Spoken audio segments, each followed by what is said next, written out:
चलिए, आज Google search के काम करने के तरीके को समझते हैं।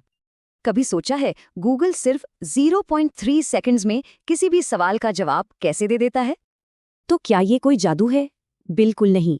ये दुनिया के सबसे बड़े डिस्ट्रीब्यूटेड सिस्टम्स में से एक है। ये पूरा कमाल सिर्फ 5 आसान स्टेप्स में होता है। आइए इसे और गहराई से जानते हैं। ये हैं वो 5 steps: crawl, store, understand, rank और सर्व। तो सबसे पहले गूगल के वेब क्रॉलर्स पूरे इंटरनेट पर लगातार नए पेज खोजते और स्कैन करते रहते हैं। लेकिन इतनी सारी जानकारी को तुरंत ढूंढने के लिए ऑर्गेनाइज कैसे किया जाता है? इसका राज है इन्वर्टेड इंडेक्स।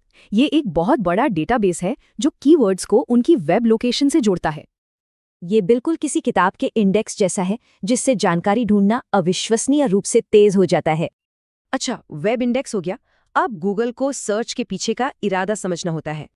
और यहीं पर काम आती है एडवांस्ड आर्टिफिशियल इंटेलिजेंस, जो मुश्किल भाषा को भी समझ लेती है। गूगल का BERT मॉडल सर्च किए गए शब्दों के कॉन्टेक्स्ट और बारीकियों को समझने में मदद करता है। क्वेरी समझने के बाद गूगल अरबों पेजों को रैंक करता है ताकि सबसे अच्छे रिजल्ट्स मिल सकें। इसमें एक बहुत ज़रूरी फैक्टर है पेज रैंक, जो गूगल का एक मशहूर एल्गोरिदम है।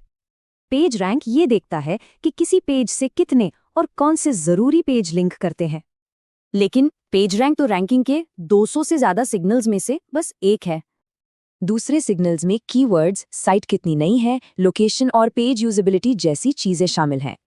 आखिर में टॉप रैंक वाले नतीजे डेटा सेंटर से उठाकर स्क्रीन पर दिखा दिए जाते हैं। और ये 5 स्टेप्स की पूरी प्रोसेस पलक झपकते ही हो जाती है। इस सिस्टम को समझना इंजीनियरिंग के एक मास्टरपीस को अंदर से देखने जैसा है। ये जानकारी सिस्टम डिजाइन के प्रिंसिपल्स समझने और आज की इंजीनियरिंग की दाद देने में मदद करती है। ये सोचने वाली बात है कि इंजीनियरिंग दुनिया बदलने वाली अगली कौन सी नामुमकिन चुनौती को पार करेगी।